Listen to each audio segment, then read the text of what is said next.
The sweat test is a composite of 3 separate sequential procedures. They are sweat induction, sweat collection, and sweat analysis. In this video, we'll be covering the first 2 sections, sweat induction and sweat collection. The following are the supplies that will be needed to perform sweat collection.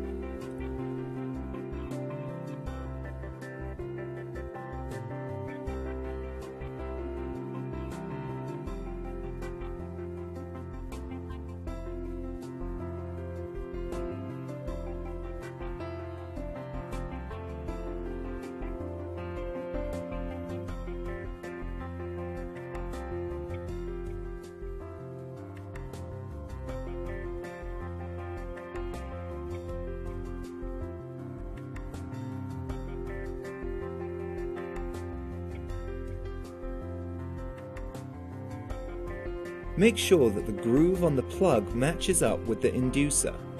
Connect the electrode plug to the sweat inducer and tighten the lock ring to secure the connection. Clean the electrodes with deionized water and wipe them dry with lint-free tissues or gauze before each use.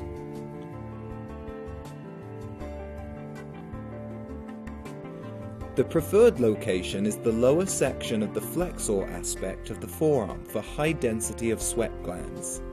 The selected site must be free of breaks, fissures, or observable abnormality in the skin.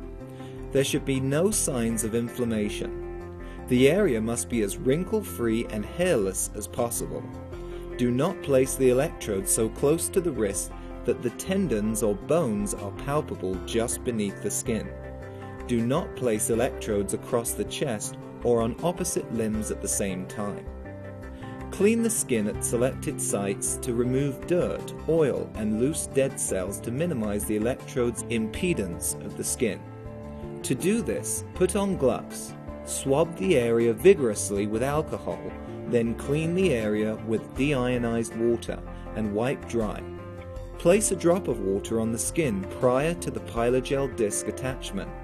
This will help ensure uniform contact over the area and may reduce the possibility of a burn. Remove the pylogel from the container. Pylogel discs may be shipped at room temperature. Do not use pylogel discs that have been frozen or that are cracked. Discs that have been frozen will crack or crumble easily with moderate flexing of the disc. Do not attach an electrode to the skin without a pylogel disc. Place the discs on the electrodes. Place each strap so that the stud of the electrode protrudes from the rivet of the strap with the hook portion of the short tab facing upward, away from the skin, with the positive red electrode on the lower arm, closer to the wrist. Place the black electrode with pylogel disc in the electrode above the red electrode. Secure the electrode firmly so that the gel surface is pressed flat against the skin. There should be moderate pressure to minimize discomfort, but do not tighten so much as to crush the gel disc. Press the control switch to the run position and hold momentarily until you hear a short beep. The sweat induction process takes 5 minutes. The illuminated light indicates that the current is flowing between the electrodes. During the sweat induction process, prepare the Macroduct sweat collector by removing it from its package, and then thread a Macroduct strap of suitable size through one slot so that the hook portion of the strap faces away from the Macroduct collection surface. Do not touch the collection surface.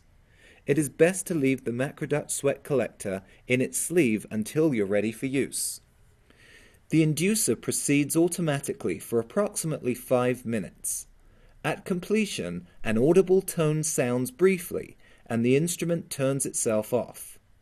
After the inducer turns itself off, remove both electrodes, making careful note of the exact red electrode position on the limb.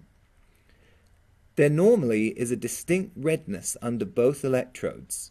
Clean the stimulated skin and the surrounding area thoroughly with deionized water again and blot dry. Proceed to the next step immediately. Apply the concave surface of the Macroduct collector precisely over the area of skin contacted by the pylogel where the red electrode was located.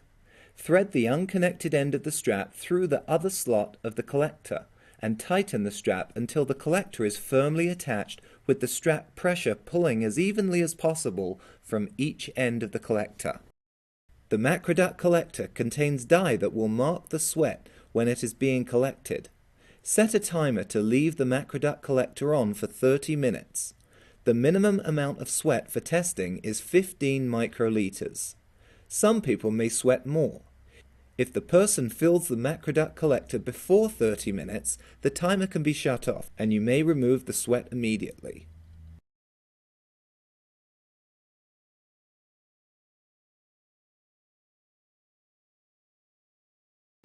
Attach a 1 cc syringe to a blunt needle or use the sweat dispenser. If using a syringe, pull the syringe back to 0.5 milliliters. Leave the Macroduct collector firmly attached to the skin while performing the following procedures. Put on gloves. Remove the protective transparent cover by inserting a pointed tip of the nipper into one of the cut-out sections and prying upwards. Use the tip of the nipper to lift the outer end of the collector coil. Insert the blunt needle 2 to 3 millimeters into the free end of the tubing. You can touch the needle as long as you don't touch the tip. Uncoil the collector tube all the way to the center. Leave the center of the tube attached. Use the nipper to cut the tube at the base closest to the center of the collector. If the sweat did not fill the collector tube entirely, slowly pull back the sweat about 1 inch. If the sweat filled the tube entirely, do not pull back the sweat. Use the nipper to cut the end of the tube back about 0.5 centimeters to reduce the curl. Put the tip of the tube into the small sealable container provided with each kit. Slowly and gently expel the sweat into the container. Close the cap on the tube. You should hear a click when the tube is closed properly. Detach the collector body from the forearm. Retain the strap for future use. Discard the collector body. The sweat is now ready for analysis. The iontophoresis process does have a slight possibility of causing minor burns on the patient's forearm. Please refer to the Macroduct supply kit product insert for more information. This information should be shared with parents of the patient. All burns should be reported to Wescor as soon as possible. When the batteries are low, the low battery light comes on and an alarm sounds when the switch is pushed to run. There is a built-in open circuit alarm. This alarm sounds when current is not able to flow between each electrode. Make sure the electrodes are clean and unmarked. If necessary, clean or replace electrodes. Make sure electrodes are strapped securely to the patient's forearm. Refer to the manual for more troubleshooting procedures. Thank you for your attention and your participation in this Macroduct sweat collection training.